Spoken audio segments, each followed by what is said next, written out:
ഓടി വായോ നമുക്കൊരു സാധനം ഉണ്ടാക്കിയാലോ? 1 അല്ല 2 അല്ല 3 വട്ടം പാളിപ്പോയ ഒരു സാധനമാണ് ഇത്. അതായത് ബേണവൈ കാർഡ്. 1 പിഴച്ചാ 3 എന്നുള്ള രീതിയിൽ 3 എണ്ണം ഉണ്ടാക്കി. 3ലും പിഴച്ചു. അപ്പോൾ നമുക്ക് 3 പിഴച്ചാ 4 അല്ലേ? അതിനായിട്ട് ഇതേപോലൊരു കാർഡ്ബോർഡിൻ്റെ ഇതാണ് വേണ്ടത്.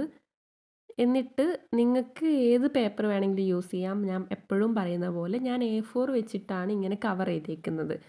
എന്നിട്ട് അതിൻ്റെ നടുവിൽ നമുക്ക് ആർക്കാണോ മെസ്സേജ് അല്ലെങ്കിൽ എന്താണ് ആർക്കാണോ നമ്മൾ ഈ മെസ്സേജ് എഴുതുന്നതെന്ന് വെച്ചാൽ അവരോട് നമുക്ക് എന്താണ് പറയേണ്ടത്, എന്താണ് എഴുതേണ്ടതെന്ന് വെച്ചാൽ അത് നമ്മൾ എഴുതി കൊടുക്കുക.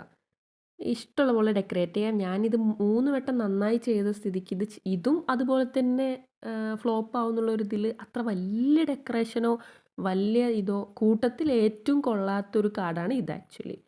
എന്നിട്ട് ഇതേപോലൊരു ടിഷ്യൂ പേപ്പർ എടുക്കുക. അത് ഇതുപോലെ ഒട്ടിക്കുക.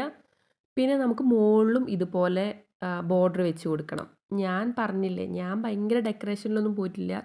ആക്ച്വലി ഈ കളറിന് പകരം വേറെ ഏതെങ്കിലും കളർ ചൂസ് ചെയ്തിട്ടുണ്ടായിരുന്നെങ്കിൽ ഇതിനേക്കാൾ കൂടുതൽ വൃത്തി ഉണ്ടായേനേന്ന് ഇപ്പം എനിക്ക് കാണുമ്പോൾ തോന്നുന്നുണ്ട്. കുഴപ്പമില്ല, ഫ്ലോപ്പ് ആവാനുള്ളതല്ലേ എന്ന് വെച്ച് ചെയ്തതായിരുന്നു. എന്നിട്ട് നമുക്കൊരു സൈഡിൽ നിന്ന് കത്തിച്ച് കൊടുക്കാം. പക്ഷേ ഇത് ഫ്ലോപ്പ് ആയില്ലടാ. അപ്പം നിങ്ങൾക്ക് ഈ വീഡിയോ ഇഷ്ടപ്പെട്ടുണ്ടെങ്കിൽ ലൈക്ക് ഷെയറും കമൻറ്റും സബ്സ്ക്രൈബൊക്കെ തന്നൂടെ?